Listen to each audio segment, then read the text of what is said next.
Hello दोस्तों, आप सभी प्यारे विद्यार्थियों का है वो हमारे यूट्यूब चैनल अपनी कोचिंग में हार्दिक स्वागत और अभिनंदन है। आज हम बात करेंगे राजस्थान की प्राचीन सभ्यताओं के बारे में। जितनी भी राजस्थान की सभ्यता है उन सब का हम एक ही क्लास में अध्ययन करेंगे। एक ही क्लास में अध्ययन करेंगे राजस्थान की सभी सभ्यताओं का। तो एक नंबर से स्टार्ट करते हैं हम गणेश्वर सभ्यता से। गणेश्वर सभ्यता कहाँ है? नीम का थाना। और नीम का थाना कहाँ है? सीकर में है। नीम का थाना कहाँ है? सीकर में है। स्थान कौन सा है गणेश्वर सभ्यता का? नीम का थाना है। नीम का थाना सीकर में है। और गणेश्वर सभ्यता पूछा जाए कि गणेश्वर सभ्यता है वो किस नदी के किनारे है? गणेश्वर सभ्यता किस नदी के किनारे है? तो नदी कौन सी आएगी? कांतली नदी आएगी। नदी कौन सी आएगी? कांतली नदी आएगी। और इसका पूछा जाता है समय का। गणेश्वर सभ्यता का समय यानी काल कौन सा था? समय कब से लेकर कब तक था? तो इसका समय है वो था 2800 ईसा पूर्व है। समय कौन सा था? 2800 ईसा पूर्व था। और इसका काल यानी कौन सी काल की सभ्यता है? तो ये ताम्रपाषाण काल की सभ्यता है। किस काल की सभ्यता है? ताम्रपाषाण काल की सभ्यता है। और जो गणेश्वर सभ्यता है उसकी खोजकर्ता कौन थे? गणेश्वर सभ्यता के खोजकर्ता कौन थे? गणेश्वर सभ्यता के खोजकर्ता कौन थे? तो खोजकर्ता थे रतनचंद्र अग्रवाल। खोजकर्ता कौन थे? रतनचंद्र अग्रवाल थे। जो रतनचंद्र अग्रवाल ने खोज गणेश्वर सभ्यता की खोज कब की थी? तो गणेश्वर सभ्यता की खोज की थी 1722 ईस्वी में। और उत्खननकर्ता कौन था? विजय कुमार। विजय कुमार ने गणेश्वर सभ्यता का उत्खनन कब किया था? तो कब किया था? 1977-78 में किया था। 1977-78 में उत्खनन किसने किया था? विजय कुमार ने किया था 1977-78 में। और गणेश्वर सभ्यता का जो उपनाम उपनाम बहुत बार परीक्षा में पूछा जाता है कि ताम्रयुगीन सभ्यताओं की जननी कौन सी है और पुरातत्व का पुष्कर कौन है? किस सभ्यता को कहा जाता है? यानी गणेश्वर सभ्यता को ही कहा जाता है ताम्रयुगीन सभ्यताओं की जननी और पुरातत्व का पुष्कर। और पुरातात्विक साक्ष्य और अवशेष यानी गणेश्वर सभ्यता से हमें किस किस ने वस्तुओं के साक्ष्य मिले हैं? तो यह गणेश्वर सभ्यता में जो भी वस्तु मिली है उसमें जो तांबा मिला है ना, उसमें 99% शुद्ध तांबा मिला है। यहाँ से प्राप्त तांबे के उपकरण में शुद्धता का स्तर सर्वाधिक मिला, यानी 99% जो तांबे के जो उपकरण बनाए गए उसमें 99% है वो तांबा मिला है। तो गणेश्वर सभ्यता में जो मकान बनाए जाते थे, गणेश्वर सभ्यता में मकानों का निर्माण होता था, वो मकान और बांधों का निर्माण वो पत्थरों से किया जाता था। गणेश्वर सभ्यता में जो मकान और जो बांध भी बनाए जाते थे नदियों के ऊपर, उसका जो निर्माण है वो किससे होता था? पत्थरों से किया जाता था। और गणेश्वर सभ्यता की एक विशेषता है कि यहाँ पर उपयोग में ईंटों के उपयोग की जानकारी नहीं मिलती है। गणेश्वर सभ्यता में ईंटों को है वो काम में नहीं लिया जाता था। किस सभ्यता को? गणेश्वर सभ्यता को। तो गणेश्वर सभ्यता में जो मकान है बांध है वो सबके सब किससे बने हुए हैं? पत्थरों के बने हुए हैं। और गणेश्वर सभ्यता की एक सबसे विशेष बात यह है कि यहाँ पर ईंटों का उपयोग की जानकारी नहीं मिलती है। ईंटों के उपयोग की जानकारी नहीं मिलती है। और यहाँ पर ताम्र उपकरण मिला है। और जिसे मछली पकड़ने का कांटा, ताम्र उपकरण कौन कौन से हैं? मछली पकड़ने का कांटा मिला है, कुल्हाड़ी मिली है और वाणागर मिले हैं और हारपून मिला है। ये किस सभ्यता से मिले हैं? गणेश्वर सभ्यता से मिले हैं। और यहाँ पर गणेश्वर सभ्यता से 6 प्रकार के मर्दबांड मिले हैं। 6 प्रकार के मर्दबांड मिले हैं वो कपिस्वरणी मर्द पात्र प्राप्त, यानी कपिस्वरणी यानी 6 प्रकार के मिट्टी के बर्तन मिले हैं यहाँ से। किस सभ्यता से? गणेश्वर सभ्यता से।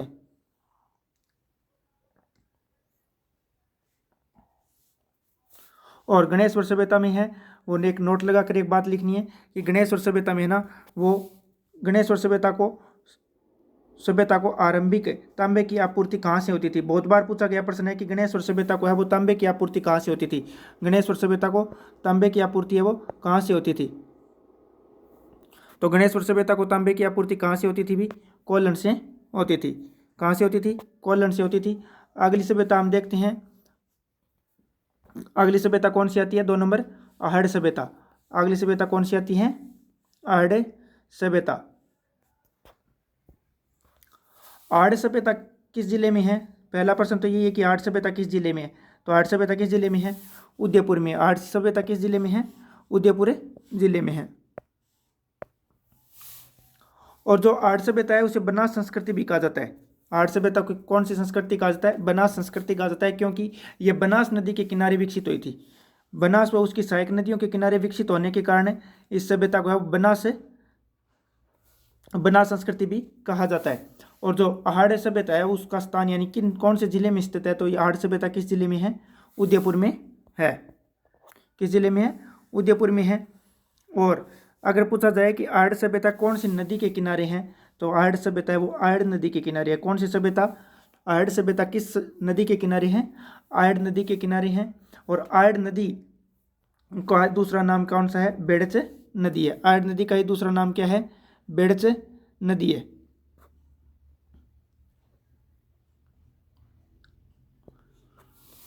और आहड़ सभ्यता का समय पूछा जाता है। आहड़ सभ्यता का समय है वो कौन सा रहा है? ये 1900 ईस्वी ईसा पूर्व से लेकर 1200 ईसा पूर्व तक कौन किस सभ्यता का समय रहा है? तो वे गणेश्वर इस आहड़ सभ्यता का समय रहा है। कौन सी सभ्यता का समय रहा है? आहड़ सभ्यता का। और आहड़ सभ्यता की खोज किसने की थी? आहड़ सभ्यता की खोज किसने की थी? तो अक्षय कीर्ति व्यास ने की थी। अक्षय कीर्ति व्यास ने आहड़ सभ्यता की खोज कब की थी? तो अक्षय कीर्ति व्यास ने वो आहड़ सभ्यता की खोज है वो 1953 में की थी। कब की थी? 1953 में की थी। और जो आहड़ सभ्यता है ना उसका उत्खनन, आहड़ सभ्यता का उत्खनन करता कौन था? तो आरसी यानी रतन चंद्र अग्रवाल था। रतन चंद्र अग्रवाल ने 1956 में, वह एच.डी. सांकलिया ने 1961 में किया था। जो एच.डी. सांकलिया है वो पुणे विश्वविद्यालय के प्रोफेसर थे। तो आहड़ सभ्यता किस नदी के किनारे? आहड़ या बेड़स नदी के किनारे। और स्थान कौन सा था? उदयपुर था। और समय 1900 ईसा पूर्व से 1200 ईसा पूर्व तक का समय था। और खोज करता कौन था? अक्षय कीर्ति व्यास था जिसने 1953 में खोज की थी। और उत्खनन करता कौन था? रतन चंद्र अग्रवाल और एच.डी. सांकलिया। रतन चंद्र अग्रवाल ने तो कब की थी इसकी खोज? 1956 में। और एच.डी. सांकलिया ने कब की थी? 1961 में। अब बात करते हैं हम आहड़ सभ्यता के नाम के बारे में, नामों के बारे में। यानी आहड़ सभ्यता है उसके अनेक नाम है। उपनाम है ताम्रवती नगरी। ताम्रवती नगरी तो कौन सी है? आहड़। ताम्रवती नगरी कौन है? आहड़ को कहा जाता है। और ताम्रयुगीन सभ्यताओं की जननी किसको कहा जाता है? गणेश्वर को कहा जाता है। प्राचीन नाम था इसका आघाटपुर। आघाटपुर या आघाटपुर दुर्ग किस सभ्यता का नाम है? आहड़ का। और स्थानीय नाम, स्थानीय वहाँ के स्थानीय लोग हैं वो, यानी आहड़ के स्थानीय लोग हैं उसे दुलकोट। दुलकोट का अर्थ होता है मृतकों का टीला। स्थानीय लोग इसे दुलकोट के नाम से बोलते हैं। और अन्य नाम आता है महासतियों का टीला। अन्य नाम कौन सा आता है? महासतियों का टीला। आहड़ सभ्यता के प्रमुख तथ्यों के बारे में देख लेते हैं कि प्रमुख तथ्य यहाँ के कौन कौन से हैं। तो विनाश व पुनर्निर्माण, विनाश व पुनर्निर्माण यानी यह सभ्यता 8 बार बसने और 8 बार उजड़ने वाली सभ्यता मानी जाती है। आहड़ सभ्यता के बारे में कहा जाता है कि यह सभ्यता है, यहाँ की सभ्यता है वो 8 बार तो बसी थी और 8 बार ही उजड़ने के प्रमाण कहाँ से मिलते हैं? आहड़ सभ्यता से मिलते हैं।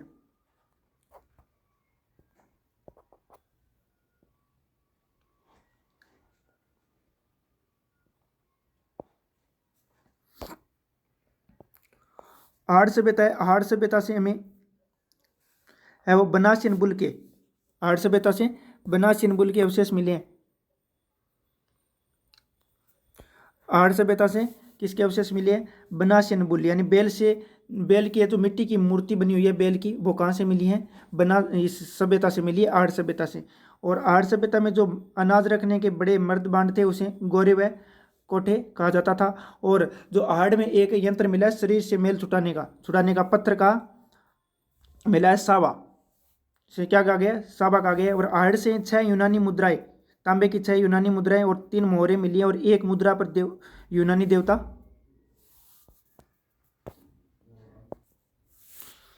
तांबे की 6 यूनानी मुद्रा कहाँ से मिली है? आहड़ से मिली है। और यहाँ से 3 मोहरें भी मिली है, 3 मोहरें भी मिली है। और एक मोहर पर है वो यूनानी देवता कौन? अपोलो। यूनानी देवता कौन सा था?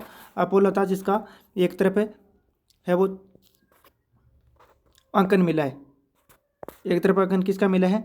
यूनानी देवता अपोलो का मिला है। और एक तरफ है वो लक्ष्मी का अंकन मिला है। और आहड़ से जलपात्र मिले बिना हत्थे का जलपात्र मिलना इस सभ्यता का है वो ईरानी सभ्यता से संबंध का संकेत देता है।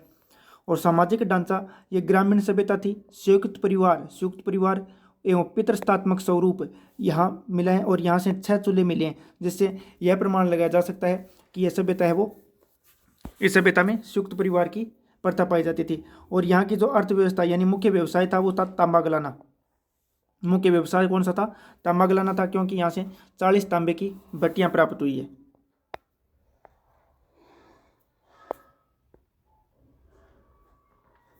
अब देखते हैं महाड़ सभ्यता के अन्य प्रमुख केंद्र।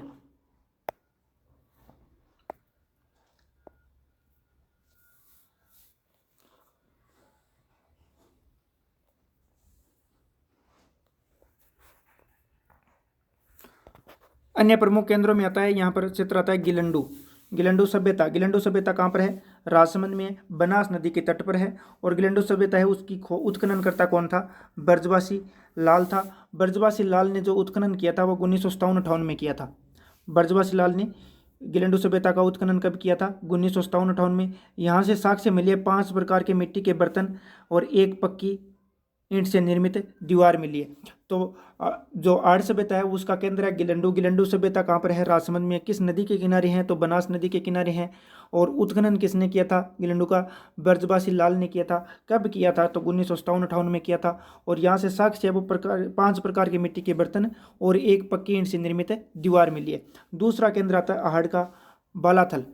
बालाथल सभ्यता कहाँ पर है? उदयपुर में है। और बालाथल सभ्यता है वो वल्लभ नगर में, बेड़च नदी, बालाथल सभ्यता कहाँ है? वल्लभ नगर उदयपुर में है और बेड़च नदी के किनारे है। और इस बालाथल सभ्यता की जो खोज करता है वो था वीएन मिस्र। और बालाथल से 11 विशाल कमरों का विशाल भवन मिला है। 11 कमरों का विशाल भवन मिला है। किस कहाँ से? बालाथल से। और बालाथल से ही लोहे गलाने की भट्टियाँ मिली है। और बालाथल से ही हाथ से बुना हुआ सूती कपड़ा मिला है।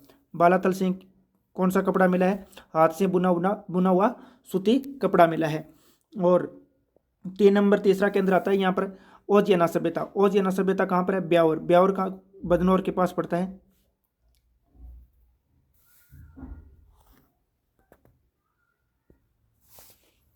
तीन नंबर केंद्र कौन सा आता है? ओजियाना।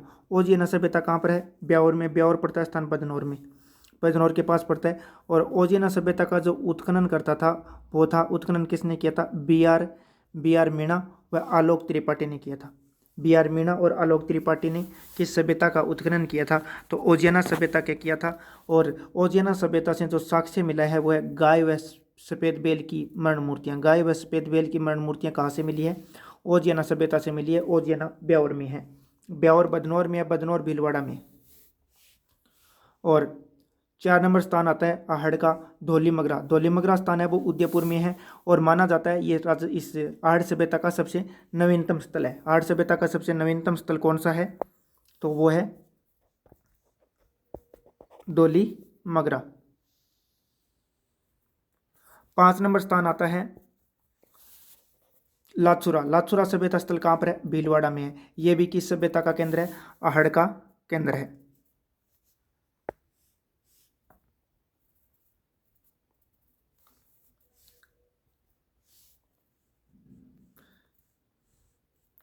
अगली सभ्यता आती है कालीबंगा सभ्यता। अगली सभ्यता कौन सी है? कालीबंगा सभ्यता है। कालीबंगा सभ्यता है वो किस जिले में? हनुमानगढ़ में। और किस नदी के किनारे है? घग्गर नदी के किनारे है। घग्गर नदी के किनारे कौन सी सभ्यता पनपी है राजस्थान में? कालीबंगा का शाब्दिक अर्थ होता है काले रंग की चूड़ियाँ। और इसका समय रहा है कालीबंगा का 2350 ईसा पूर्व से लेकर 750 ईसा पूर्व। और इसकी खोजकर्ता यानी कालीबंगा सभ्यता के खोजकर्ता कौन था? तो एलपी टेक्सटोरी प्रथम जानकारी दी थी। और खोजकर्ता था अमलानंद घोष ने 1952 में खोज की थी। प्रथम खोजकर्ता या जानकारी देने वाला कौन था? एलपी टेक्सटोरी था जिसने प्रथम जानकारी दी थी। और उसके बाद 1952 में है वो अमलानंद घोष ने वो इसकी खोज की थी। और उत्खननकर्ता कौन था? बीबी लाल यानी ब्रज बिहारी लाल और बीके थापर यानी बालकृष्ण थापर ने एवं अमडी खरे ने 1961-62 में खोज की थी। और उसका उत्खनन है वो 5 सत्रों में हुआ था। कालीबंगा सभ्यता का उत्खनन कितने सत्रों में हुआ था? तो 5 सत्रों में हुआ था। और उत्खननकर्ता कौन था? ब्रजवासी लाल और बीके थापर। ब्रजवासी लाल और बालकृष्ण थापर और अमडी खरे ने 1961-62 में 5 सत्रों में उत्खनन किया था। और इसकी पहचान शाब्दिक अर्थ है काले रंग की चूड़ियाँ। और डॉक्टर दशरथ शर्मा ने हड़प्पा सभ्यता की तीसरी राजधानी कहा है कालीबंगा को? तो कालीबंगा सभ्यता अगर पूछा जाता है कि कालीबंगा सभ्यता को है वो हड़प्पा सभ्यता की तीसरी राजधानी किस इतिहासकार ने कहा है? तो डॉक्टर दशरथ शर्मा ने कहा है। और इस कालीबंगा सभ्यता का जो नगर नियोजन है और इसमें जो सड़कें हैं ना कालीबंगा सभ्यता में, वो समकोण पर काटती है। सड़कें हैं वो समकोण पर काटती है। और भवन में जो ईंटों से निर्मित है, यहाँ क्या भवन है वो कच्चे ईंटों से निर्मित है। और इस कारण इस कालीबंगा सभ्यता को है वो दीनहीन बस्ती भी कहा जाता है, दीनहीन बस्ती भी कहा जाता है। और यहाँ जो कालीबंगा में जो ईंट प्रयोग में ली गई है ना, उसका आकार है 30x15x7.5 सेमी। कालीबंगा में प्रयोग ली गई ईंटों का साइज क्या है, आकार क्या है? 30x15x7 सेमी है।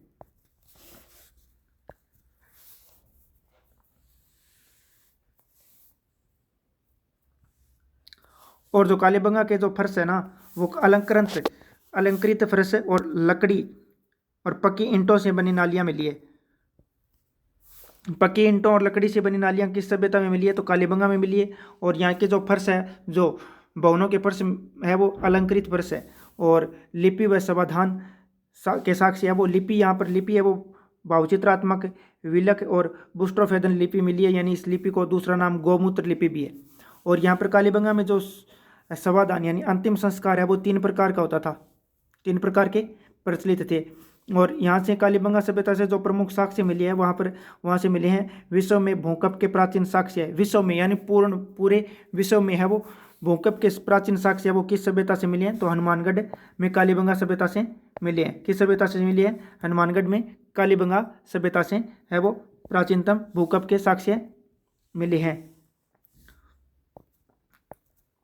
और दोहरे जुते हुए खेत के साक्ष्य भी किस सभ्यता से मिले हैं? कालीबंगा सभ्यता से मिले हैं। यानी एक साथ जौ और गेहूं की खेती की जाती थी। और ये जो दोहरे जुते हुए खेत मिले हैं, जौ और गेहूं के, जो वो कालीबंगा के दक्षिण पूर्वी दिशा में मिले। कालीबंगा की किस दिशा में मिले हैं? दक्षिण पूर्वी दिशा में मिले हैं।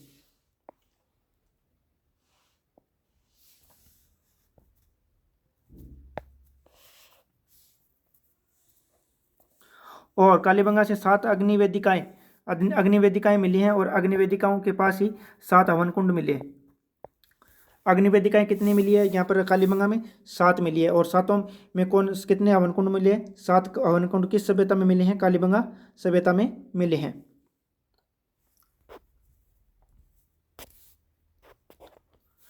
7 हवन कुंड कालीबंगा सभ्यता में। और यहाँ से कालीबंगा से शल्य चिकित्सा के भी प्रमाण मिले। एक बालक का कपालखंड यानी सिर मिला है और उसमें सिर में है वो 6 छिद्र किए गए, यानी हाइड्रोसिपल्स रोग का प्रमाण मिलता है। किस सभ्यता से? कालीबंगा सभ्यता से। और इस बालक के सिर में वो मलेरिया की खोज की गई है। किसकी खोज की गई है? मलेरिया की खोज की गई है। मलेरिया की खोज किस सभ्यता में की गई थी?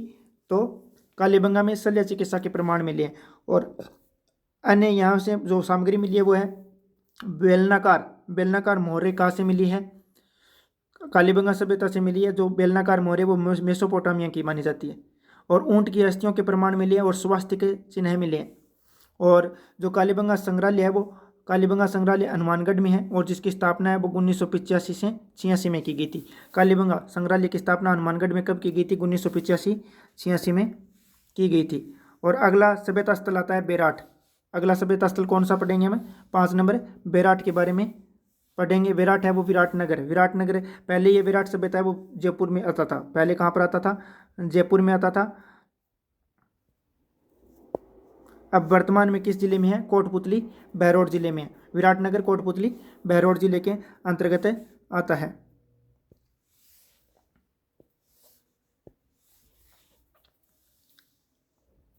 जो कोटपुतली बहरौड़ यानी बेराट सभ्यता है उसमें मौर्यकालीन और बौद्ध धर्म के साक्ष्य मिले हैं। बौद्ध धर्म और मौर्यकालीन धर्म के साक्ष्य किस सभ्यता से मिले हैं? तो बेराट से मिले हैं। बेराट का स्थान कौन सा है? कोटपुतली कहाँ पर? विराटनगर कोटपुतली बहरौड़ में। और जो बेराट सभ्यता है वो बाणगंगा नदी के किनारे है। किस नदी के किनारे है बेराट सभ्यता?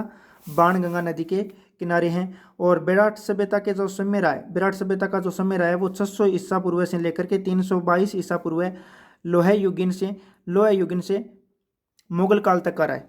लोह युगीन से लेकर मुगल काल तक का रहा है। और कल इस जो विराट सभ्यता है, विराट सभ्यता की खोजकर्ता कौन था? दयाराम साई ने था। कब की थी? 1936 में की थी। और उत्खननकर्ता कौन था? नील रतन बनर्जी कैलाश नाथ दीक्षित ने 1965 में उत्खनन किया था। खोज कब की थी कल विराट सभ्यता की? दयानंद सरस्वती ने 1936 में कर ली थी। और जो इसका उत्खनन है वो नील रतन बनर्जी और कैलाश नाथ दीक्षित ने किया था। और अब बात करते हैं हम कल विराट सभ्यता के ऐतिहासिक साक्ष्यों की।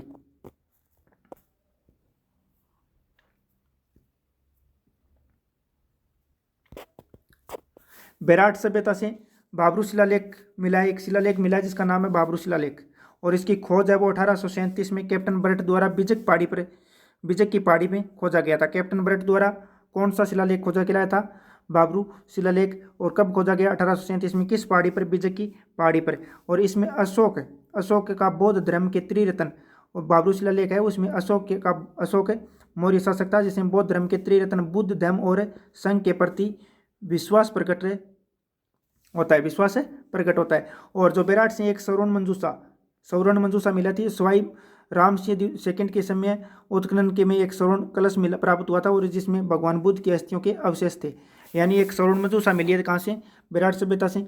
और जयपुर का शासक था स्वाई राम सिंह द्वितीय के समय जब इसमें विराट सभ्यता में उत्खनन चल रहा था उस समय एक स्वर्ण कलश मिला था, और उस स्वर्ण कलश में है भगवान बुद्ध की अस्थियों के अवशेष मिले।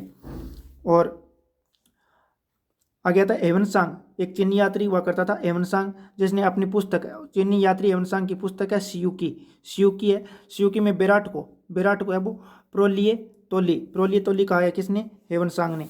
और इस सभ्यता से है वो महाभारत कालीन साक्ष्य भी मिलते हैं।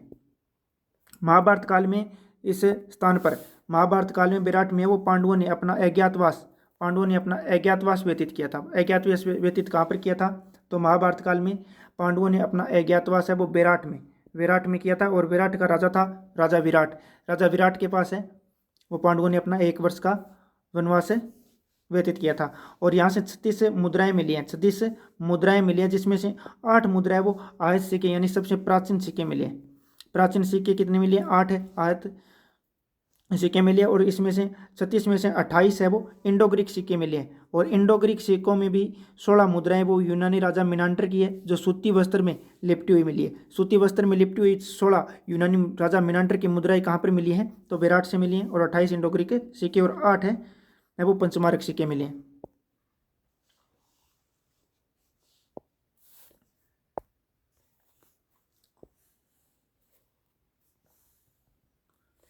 कालीबंगा में है वो मिला है बिजक की पहाड़ी है, भीम डोंगरी पर भीमलत जलाशय बना हुआ है।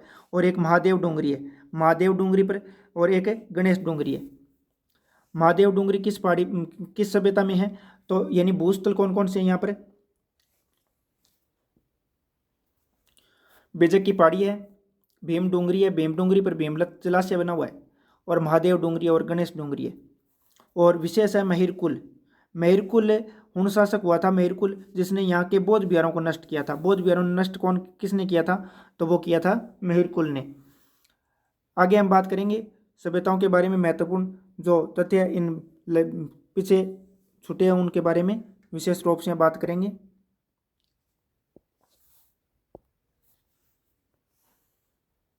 ये छोटी छोटी सभ्यताएं हैं। सभ्यता आती है नोह सभ्यता। कौन सी सभ्यता? नोह सभ्यता कहाँ पर है? तो नोह सभ्यता है वो भरतपुर में है। और नदी पूछा जाए कि नोह सभ्यता किस नदी के किनारे है? तो रूपारेल नदी के किनारे। किस नदी के किनारे है? रूपारेल नदी के किनारे है। और इसका उत्खनन किसने किया था? तो R.C. अग्रवाल ने किया था। R.C. अग्रवाल ने उत्खनन कब किया था? R.C. अग्रवाल ने उत्खनन किया था 1963-64 में। नोह सभ्यता भरतपुर में रूपारेल नदी के किनारे, और खोज किया था, इसके उत्खनन किया करता कौन था? R.C. यानी रतन चंद्र अग्रवाल था। 1963 में की थी। और एक बार प्रश्न बहुत बार परीक्षा में पूछा जाता है कि जाख बाबा की यज्ञ मूर्ति कहाँ से मिली है? तो वह नोह सभ्यता से मिली है। और पक्षी चित्रित ईंट और 5 सांस्कृतिक युगों के अवशेष कहाँ से मिले हैं अभी? नौ सभ्यता से मिले हैं। नौ सभ्यता भरतपुर में रूपारेल नदी के किनारे है। उत्खनन RC अग्रवाल ने, रतन चंद्र अग्रवाल ने 1963 से 64 के मध्य किया था। और जाक बाबा यज्ञ की मूर्ति, पक्षी चित्रित ईंटें और 5 सांस्कृतिक युगों के अवशेष। और अगली सभ्यता आती है रेड सभ्यता। रेड सभ्यता कहाँ पर है? टोंक में है। टोंक में अगर पूछा जाए कि रेड सभ्यता किस नदी के किनारे है, तो रेड सभ्यता किस नदी के किनारे है? ढील नदी के किनारे है। और रेड सभ्यता को कहा जाता है प्राचीन भारत का टाटानगर। रेड सभ्यता किस जिले में है? टोंक में है। और किस नदी के किनारे हैं? तो ढील नदी के किनारे है। किस नदी के किनारे हैं? ढील नदी के किनारे है। और इसका उपनाम आता है प्राचीन भारत का टाटानगर। प्राचीन भारत का टाटानगर किस सभ्यता को कहा जाता है? तो वो कहा जाता है रेड सभ्यता को। यहाँ से 3075 है वो चांदी के मालव जनपद सिक्के मिले, चांदी के सिक्के मिले मालव जनपद के। और एक अन्य सभ्यता स्थल आता है बागोर सभ्यता। बागोर सभ्यता कहाँ पर है? तो बागेर सभ्यता है वो भीलवाड़ा में है। बागोर सभ्यता कहाँ पर है? बागोर सभ्यता भीलवाड़ा में है। और बागोर सभ्यता किस नदी के किनारे है? बागोर सभ्यता किस नदी के किनारे है? तो बागोर सभ्यता है वो किस नदी के किनारे है? अभी कोठारी नदी के किनारे है। किस नदी के किनारे है? कोठारी नदी के किनारे हैं। और बागोर सभ्यता को है वो आदिम संस्कृति का संग्रहालय भी कहा जाता है। आदिम संस्कृति का संग्रहालय किस सभ्यता को कहा जाता है? तो वो कहा जाता है बागोर सभ्यता को। और बागोर सभ्यता से है वो प्राचीन पशुपालन के अवशेष और 14 प्रकार की कृषि के साक्ष्य, यानी राजस्थान में भी 14 प्रकार की कृषि के साक्ष्य और प्राचीन पशुपालन के साक्ष्य वो बागोर सभ्यता से मिले भी। और अगली सभ्यता आती है जोधपुरा सभ्यता। जोधपुरा सभ्यता कहाँ पर है? कोटपुतली बहरोड में है। जोधपुरा सभ्यता कहाँ पर है? कोटपुतली बहरोड में है। जोधपुरा सभ्यता कोटपुतली बहरोड में किस नदी के किनारे हैं? तो साबी नदी के किनारे है। किस नदी के किनारे हैं? साबी नदी के किनारे हैं। और जो जोधपुरा सभ्यता का जो समय पूछा जाए तो समय है इसका 2500 ईसा पूर्व से 200 ईस्वी तक। 2500 ईसा पूर्व से 200 ईस्वी तक है वो समय किस सभ्यता का रहा है? जोधपुरा सभ्यता का रहा है। और जोधपुरा सभ्यता है उसमें लोहे गलाने की भट्टियाँ मिली है। जोधपुरा सभ्यता से वो क्या साक्ष्य मिले हैं? लोहे गलाने की भट्टियाँ मिली है। और सुंग व कुषाणकालीन अवशेष मिले हैं। सुंग व कुषाणकालीन अवशेष किस सभ्यता से मिले हैं? तो जोधपुरा सभ्यता से मिले हैं। और रंगमहल सभ्यता पड़ती है हनुमानगढ़ में। रंगमहल सभ्यता पड़ती है हनुमानगढ़ में, गंगा नदी के किनारे हैं। और यहाँ से गुरु और शिष्य की मूर्ति मिली है गांधार शैली से निर्मित। गांधार शैली से निर्मित गुरु और शिष्य की मूर्ति किस सभ्यता से मिली है? तो रंगमहल सभ्यता से मिली है। रंगमहल पड़ती है हनुमानगढ़ में। और हनुमानगढ़ में किस नदी के किनारे हैं? तो रंगमहल है वो गंगा नदी के किनारे। आ गया था नगरी सभ्यता। नगरी सभ्यता कहाँ है? चित्तौड़गढ़ में। प्राचीन नाम क्या था? मध्यमिका। मध्यमिका है वो शिवी जनपद के सिक्के मिले, यानी शिवी जनपद की राजधानी हुआ करती थी मध्यमिका। और शिवी जनपद के सिक्के कहाँ से मिले? मध्यमिका से मिले। और खोज की है इसकी कार्लाइल ने। नगरी सभ्यता चित्तौड़गढ़ की खोज किसने की है? कार्लाइल ने की है।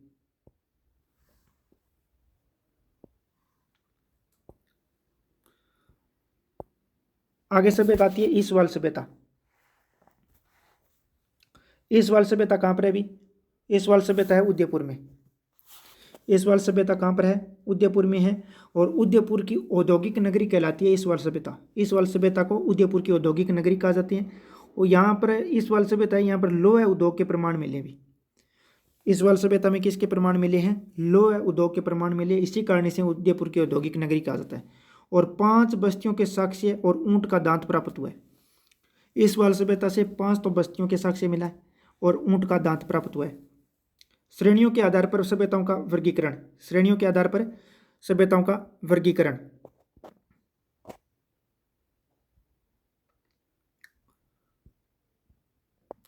तो बार बार परीक्षाओं में पूछा जाता है कि कौन सी सभ्यता है वो किस काल की है। तो लोह युगीन सभ्यता है वो लोह युगीन काल की कौन कौन सी है? बेराट सभ्यता लोह युगीन है। रेड है, नोह है, ईसवाल, सुनारी, झुंझुनू, नलियासर, जयपुर, ये सब की सब सभ्यता किस काल की है? लोह युगीन सभ्यता मानी जाती है। कांस्य युगीन सभ्यताओं में आती है कालीबंगा, सोथी, रंगमहल, बरौर, बिंजोर और कर्णपुरा। बरौर, बिंजोर और कर्णपुरा। ताम्र पाषाणकालीन में आती है आहड़ आती है, गणेश्वर है, बालाथल है, जोधपुर है, गिलंडू है। ये सब की सब है किस सभ्यता में आती है? काल में आती है ताम्र पाषाण काल में। आहड़, गणेश्वर, बालाथल, जोधपुरा। और पूरा पाषाण काल को 3 भागों में बांटा गया है। एक तो निम्न पूरा पाषाण जिसमें स्थल आता है, डिडमना आता है, जायल आता है, सिंधी तालाब, अमरपुरा आता है।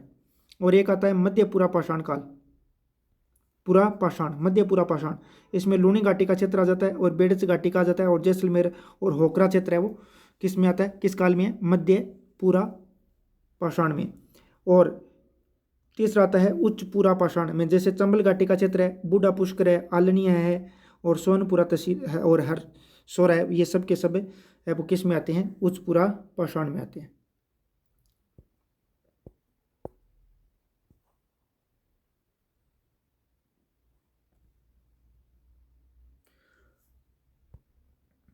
विशेष तथ्य मंजूषा प्रमुख ताम्र भंडार क्षेत्र, और जाडौल, उदयपुर और कुर्डा, नागौर और साबनिया बीकानेर है उसमें है वो ताम्र पाषाण के उपक्षेत्र मिले से इसमें समानता दर्शाता है। साबनिया बीकानेर, नंदलालपुरा जयपुर और जो जाडौल उदयपुर और कुराड़ा नागौर है इसमें वो ताम्र भंडारों के साक्ष्य मिले हैं, जिसके कारण इसमें यह सभ्यता है वो समान दर्शाई जाती है।